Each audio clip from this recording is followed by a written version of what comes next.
नेपालबाट त्यो गौरवका साथ भन्नुपर्छ। किनभने हामीलाई हाम्रा पूर्वज ऋषिहरूले सिकाउनु भयो, ध्यान गर, तपस्या गर, मुक्त बन। तर मुक्तको अर्थ तिमी चुप लाएर बस जे गरे पनि होइन। ती मित्रको सत्यलाई कसैले बङ्ग्याउन खोज्यो भने त्यो सत्य बोल। सत्यम ब्रूयात् प्रियम ब्रूयात्। सत्यलाई प्रिय तरिकाले बोल्न सकिन्छ, तर बोल्न चाहिँ सत्य बोल्नुपर्छ। त्यसकारणले योगको उत्पत्ति देश नेपाल हो। नेपालमा यसको हिमवत खण्डमा सर्वप्रथम शिवजीले पार्वतीलाई प्रदान गर्नुभयो योग विद्या।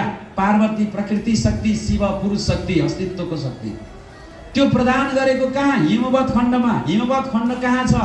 यही नेपाल भूमि। हिजो नेपाल भारत पाकिस्तान थिएन र पनि यो हिमवत खण्ड हो।